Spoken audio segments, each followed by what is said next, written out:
If you're thinking to live in Japan and you have no idea how much money that can cost per month, this video is for you. Most people think that living in Japan is way too expensive, but the reality is that living there is actually much more cheaper than living in many countries from the West.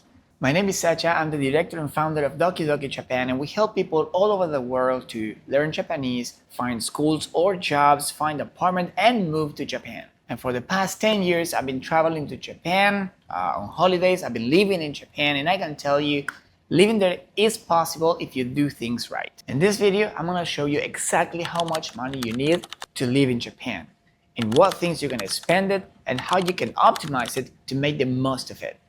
The first thing you need to understand is that there is not only one way to look at this. How much money you spend in Japan will vary depending on many factors. It depends on which city you live.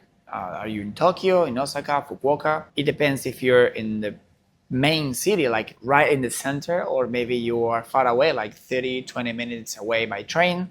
It depends on your lifestyle. Are you a big spender, or you try, keep it short, don't spend too much. Instead of going out for dinner every night, maybe you buy food and cook by yourself. It will also be different if you are a worker or if you're a student. The budget you will have and the considerations you have to keep in mind are much different in each case. For that reason, the first we're gonna do is we're gonna compare the expenses by living in the two largest cities, Tokyo and Osaka. And also then we're gonna give you some tips, either if you're a student or you have a job in Japan. Okay, so to do this, I'm gonna put in the screen, you're gonna see the comparison of the different prices between Tokyo and Osaka. So for each topic that I'm going to talk about, I'm going to put in the screen the two different prices, and also I'm going to give you a personal insight on how did I went through the experience of using or buying the different things. So with that said, let's begin with restaurants. We're already talking about it. If there is something in Japan that is never gonna run out, are options to eat. So restaurants, there's a million restaurants in Japan that you can go to. We're gonna split them in three main categories. So number one is going to be salaryman, so the typical super cheapest restaurant that you can go, which actually are very good. The quality is really nice and the amount of food is a lot, so it's very good to go. The second one is going to be izakayas, like a big topic izakayas. I'm going to talk about it later. And the third one is going to be, we're going to call them like special or specialty restaurants. They're going to be like the more expensive ones. Let's begin with the salaryman restaurants. These actually are one of my favorite restaurants, to be honest. Food is delicious and it's extremely cheap. You can have a meal for about $5 to $15, depending on how much money you have or how much food do you want to eat. The average that you're gonna spend is between $8 to $12. That would be a respectable meal. At least that's what I spend, or my friend Maxi spends when we go to eat. Some of the brands for these restaurants are like Sukiya, Yoshinoya, Katsuya, Matsuya, Koko Ichibanya, very good one. I love curry. And most places of ramen. So ramen is very cheap and usually cost about that much. My favorites, if you want to have a recommendation, are Sukiya, Katsuya, ramen places, and curry places. The one that I love the most is the Black Monkey. Skoko Kare, I think is the name. It's delicious. I only found it in Akihabara, but if you can go, it's the best curry you can have. If you make it this far in the video, then obviously you like something that we're talking about and you're very interested in how is the life in Japan. So subscribe so you don't miss any of the other information that we're going to release. The second category, izakaya. Now, izakaya is a very nice place to go. Usually you go to izakaya to drink more than eat a lot of food. Like it's a place to chat, to talk with friends, to stay a long time. So in a salaryman restaurant, you're not gonna stay there for a long time. You go in, you eat, and you leave, because you have to make that cycle of the clients, for the place. So it's not a place to go to talk. But izakaya is to talk. It's a place to go with your friends, usually after work. I don't know, 4, 5, 6 friends. You sit in a large table. You order a bunch of food. You eat and you drink a lot. I don't drink alcohol. I don't have that problem, so I'm not gonna spend that much money. But if you do drink and eat a lot, you're gonna spend a lot of money. You can spend so much here. So for izakayas, you have two different izakayas. The cheap generic one and the high-end ultra expensive kind of thing, and you're gonna spend so much money in those places. So just be careful where you go. If I have to recommend you a brand for izakaya, I will say Torikisoku. It's very cheap, it's delicious, like chicken tempura there is amazing.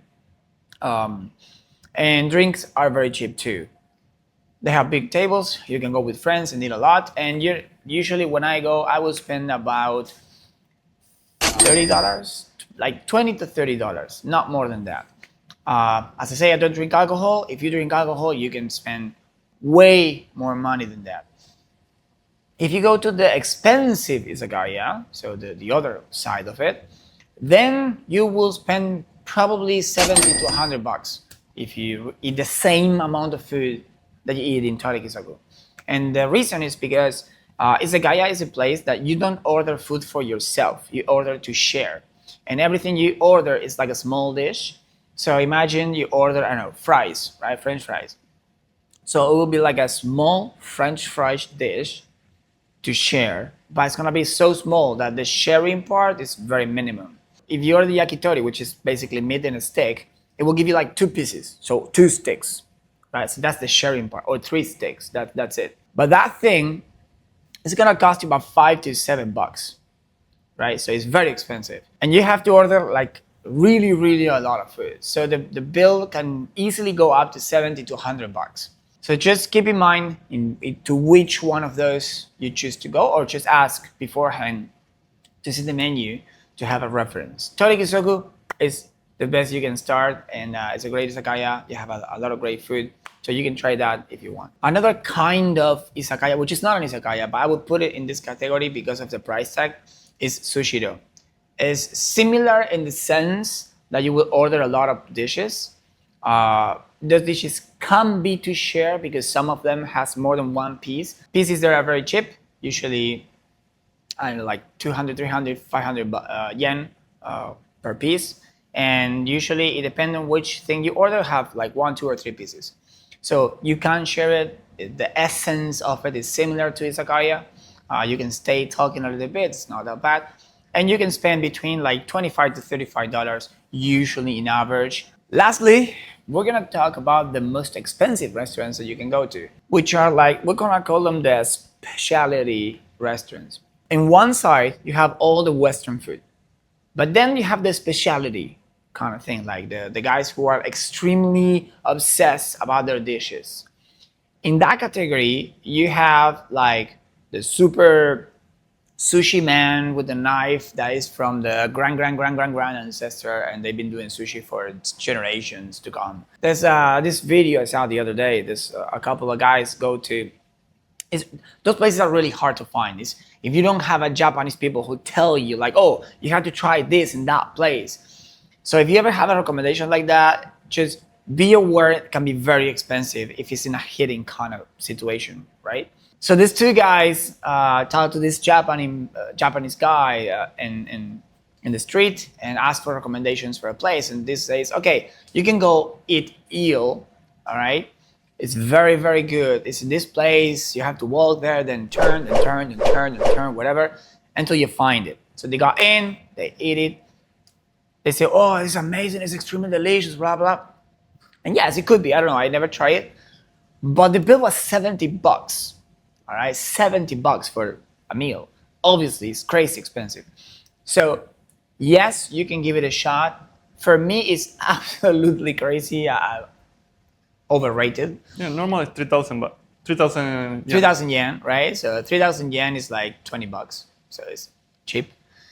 So $70 for the same thing is crazy expensive. But the reason it's like that is because it's supposedly be much more delicious, because this lady is the only thing she cooks. There's nothing else in the menu, just that.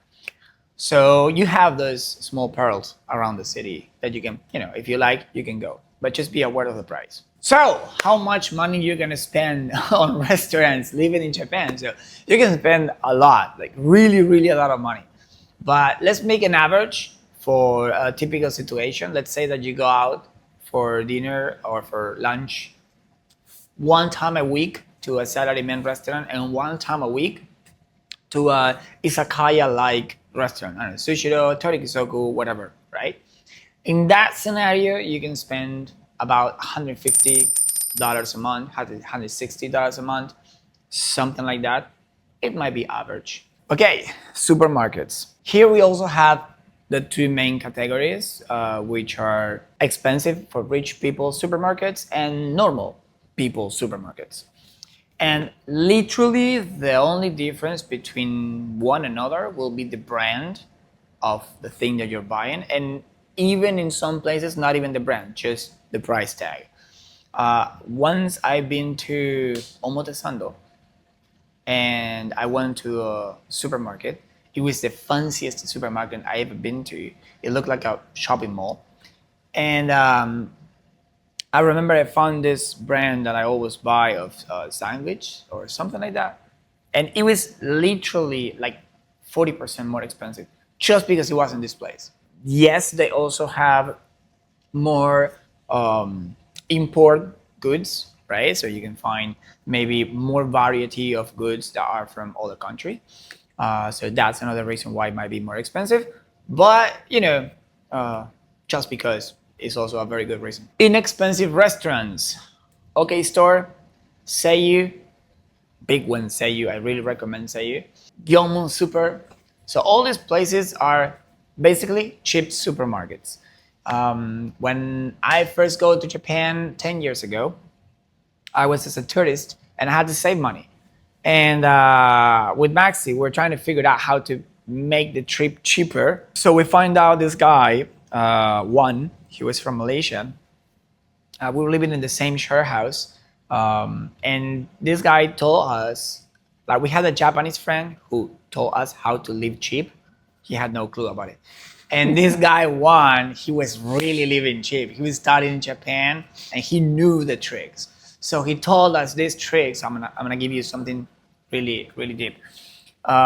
If you go to Seiyu at night, at midnight, at 12 midnight, at that specific time, they will tag the made food like bentos. They will tag them with a discount from 30 up to 60% discount. Now that's huge because you can go at midnight and just wait. And actually, when you go, you can see there's a lot of Japanese people just walking around, jiggling like trying to pick on what things are already been stick or not. So if you stay long enough, you can see the guy is gonna go with the stickers, putting all the tags, and right after, a bunch of people go to take all the discount kind of food. And we did that. And we got a lot of food, which is good because I think in Japan, food has to be very fresh. So they always serve bento and bento-like food. And if this food runs out like 24 hours, they have to throw it away. They can't serve it to the next day. Usually, some food they might serve in the morning, like with a big discount, if it survives. But usually they have to get rid of it and get new food. So that's a really good hack that you can use to get cheaper food if you're in that vibe. But if not, still, the restaurant is very cheap and you can get pretty much the same goods in like other places, but cheaper. By the way, if all the information you're having here is useful for you and you want to have more information or you want to live in Japan, then subscribe because we're going to release a lot of videos that will be very interesting for you if you really want to build your life in Japan.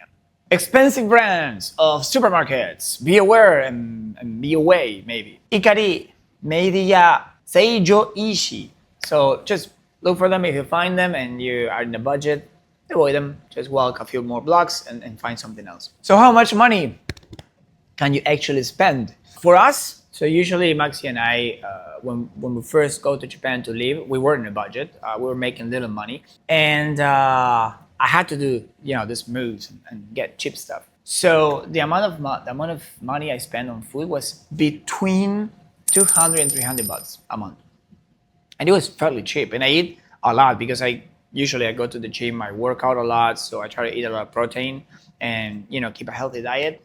So yeah, I eat very well. Have never a problem with food, and 200 to 300 bucks is usually my monthly spends on food. We have a lot of chicken. A lot of chicken, man. I had a lot of chicken. Yeah. Transportation. This is one of the. I had this stupid guy doing like this. So transportation. This is something that a lot of people are afraid of. Obviously, you're not gonna be taxing yourself away across the city because it's gonna be very expensive. It's not like in Thailand. In Thailand, if you go from one point to the other side of the city, it's gonna cost you like $5. But in Japan, it can cost you $50 to $70. So it's like add 10. So taxis are expensive. In Japan, you have so many trains that you don't actually need to take a taxi like ever. You have some hacks on trains, and this is very good for you. You go to the train station, all right, and you purchase a pass in advance for a certain amount of time, let's say 1 month, 2 months, whatever. And what you do is you pay in advance, all right? So what you pay is you pay the equal to about 2 trips a day, all right? But cheaper. So let's assume that those 2 trips a day for a month is gonna cost you 10,000 yen, whatever. Is it just an example? So in this way, because it's a discount, you get instead of 10,000, you're gonna pay like 7,000. But you will be able to take as many trains as you want from this station to that station. So this pass, you have to specify, I'm from, I don't know, this station X to this station Y, all right? And you pay this particular distance of stations that you're gonna travel. Once you did that, you can just pass with your discount pass as many times as you want from that to that, all right? From X to Y and back. So that's a great benefit because you can actually save a lot of money in this thing. If you're a student, it's very beneficial. A lot of workers use it too. So if you think traveling by train is expensive, then you have this option to make it a little bit cheaper. How much money you can actually spend in trains? If you have to use train daily, maybe you will spend to 60 to 90 bucks a month on train. Utilities, so electricity, water, internet, etc., etc., etc., whatever. It's not going to be your biggest expense, but it's a little bit pricey at the same time. So when I was living alone, I was spending very little money on those kind of things, but I made one mistake. I didn't pay for a couple of months and I had to pay interest on those things. So don't do that because interest will hit you harder than the actual fee. How much it would cost, your expenses? Obviously, it would depend on where you are located. You're not going to pay the same if you're living in the center of Tokyo, rather if you're living in Saitama. For example, I was living in Saitama, and it was fairly cheaper than living in center Tokyo. So because of that, I'm going to put it 70 to 150 bucks a month just to have that, big spectrum of possibilities in the middle. Sport. I am a big fan of sports. I do go to the gym a lot. I do work out. As you can see, I'm so strong. Now, right now, no, I haven't been going for a while, but usually I do go to the gym and I play paddle. So how much money are you going to spend on that? If you want to go to the gym, you have a lot of options. You have personally, I love the brand Golden Gym. I really like the vibe of it, and they have a really good machines. So usually I go to that one, but it's a bit pricier than other brands. Usually Golden Gym is gonna cost around 100 bucks a month. You have other options. I think Fitness 24 is another brand, and obviously as the name states, they are 24 hours open. So that could be a good option too.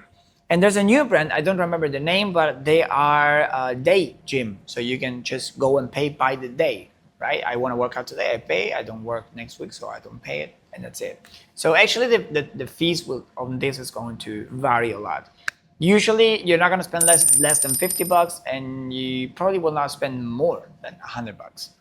So you can choose whether it fits better with you. Childcare. I have no kids yet, So I have no experience on this, but I will leave you on the screen so you can have a glimpse of how it works.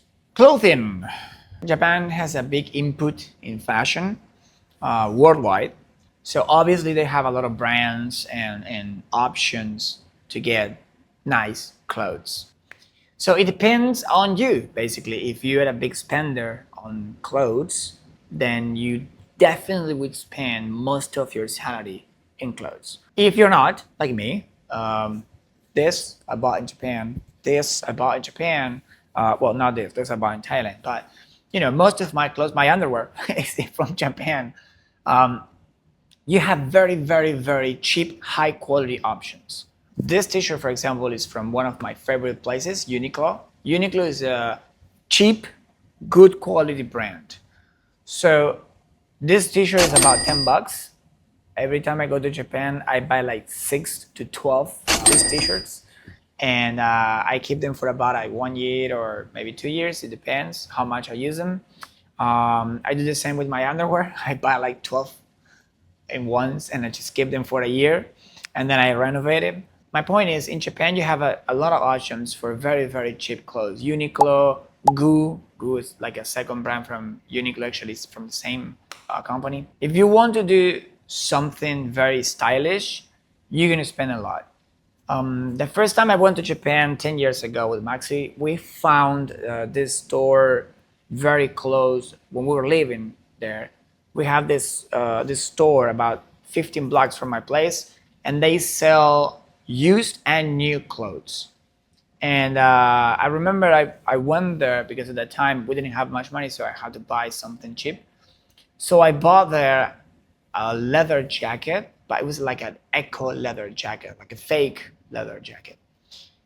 But it was beautiful, like really beautiful. When you look at it, it really looked real. And every time I went out, I had compliments for that jacket. Like literally, I went out with a lot of Japanese girls and with a lot of guys there, like hanging out. And most people were like, "Wow, dude, what a great jacket! Where did you buy it?" And when I tell them I paid only 35 bucks for it, they couldn't believe it. I'm not gonna put a price on how much money you can spend per month on clothes because honestly, I spend money on clothes once a year. And it's when I go to Japan and I buy everything. So usually I don't buy clothes on a daily basis. So I think that it's really up to you, right? How much money you are willing to pay for clothes or how much money you want to spend on clothes. Okay, now we get to the big topic that probably everybody is wondering, which is rent. How much money you can spend on an apartment in Japan. And yes, it's not so cheap. That's the truth. I'm not gonna sugarcoat it. That's the truth. It is not so cheap.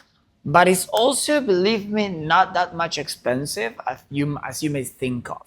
And if you know where to look, you can actually find very good options. So, first of all, in the screen you can see Osaka and Tokyo, the two differences.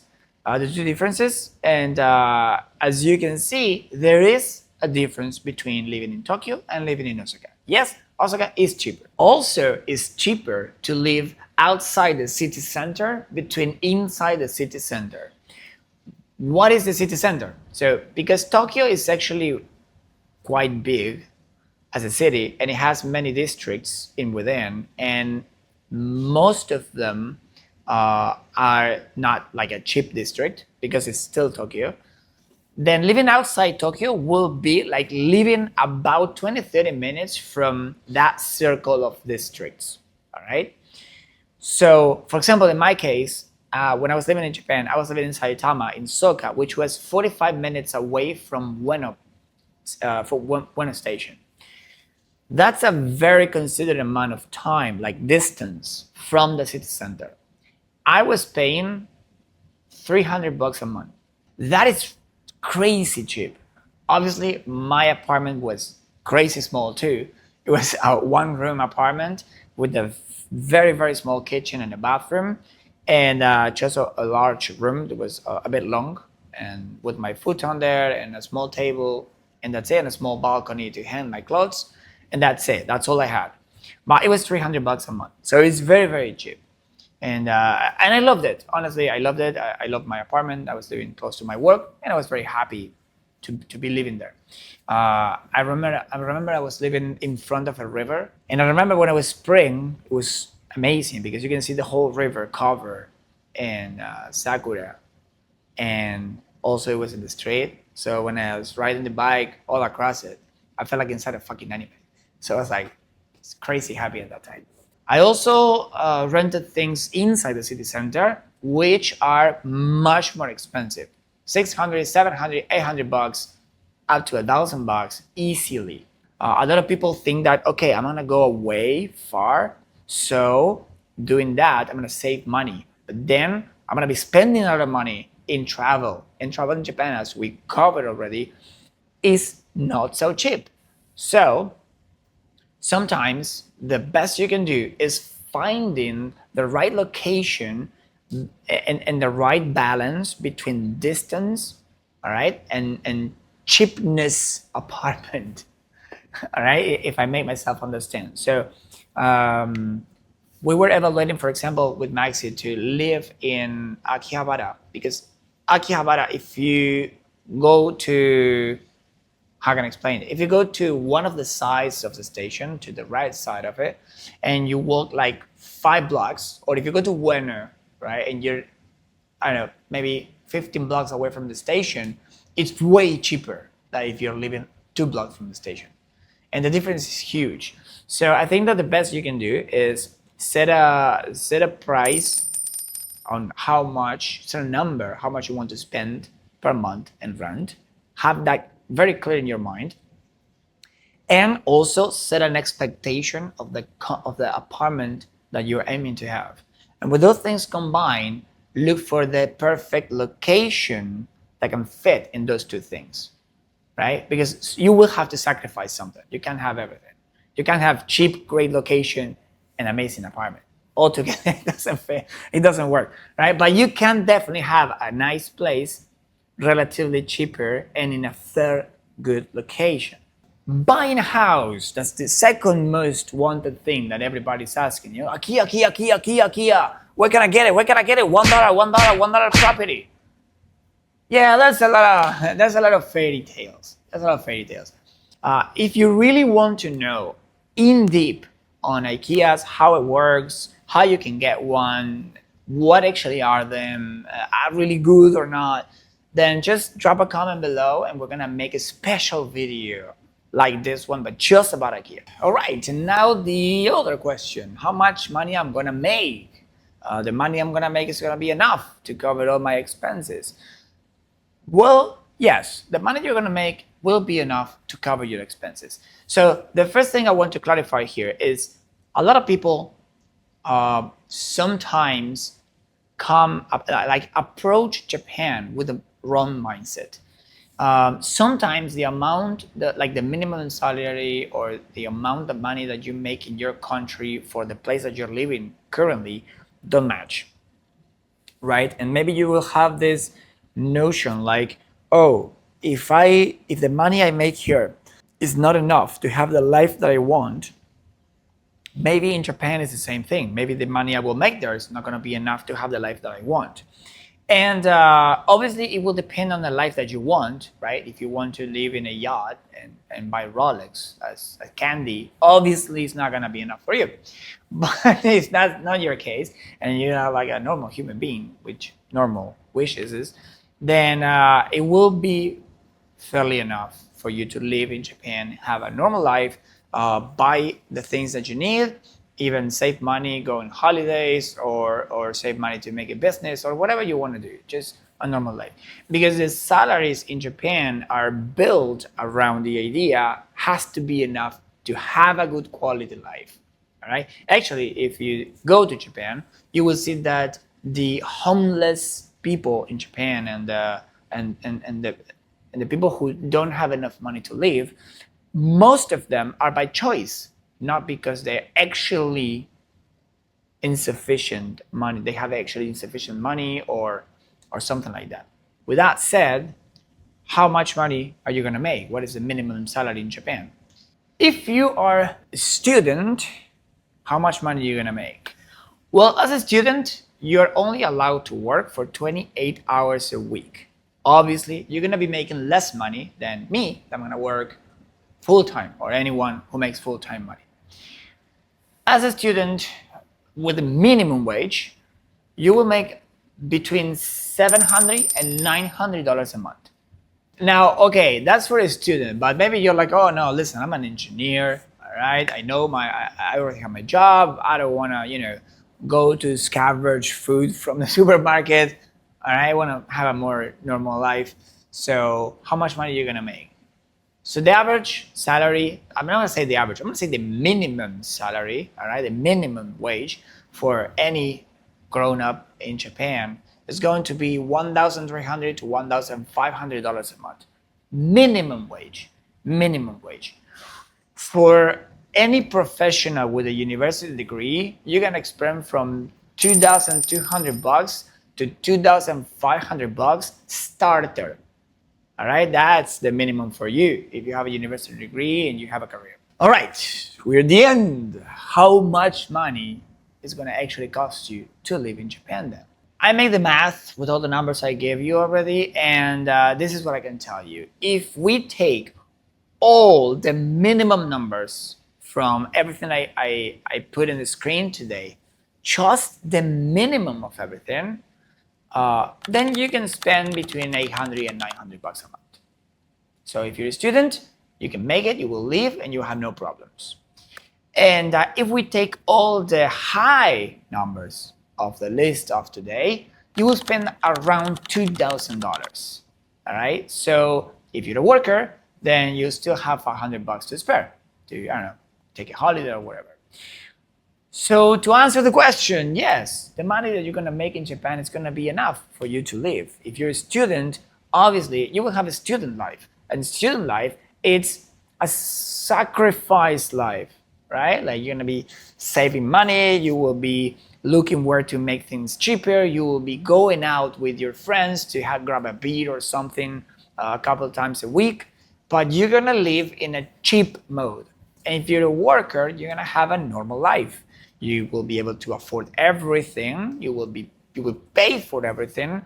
You will buy clothes. You will save money. You will have holidays, take vacations, and everything. And you have no problem with that, with the minimum starter salary of a university graduate. If you also been working in Japan for a couple of years or have experience, then you can easily expect 3,500 or above in salary. So don't worry about it. Now you know how much it costs to live in Japan. So now you have to actually focus on the other most important thing, let's say, which is how to be in Japan, how to actually live in Japan, how to make it happen for you. My advice will be not focus so much on how much it costs, focus on how can you actually get there. If you want to have more information about how to make this part right, how to get to live in Japan, then watch this video and I will tell you everything step by step.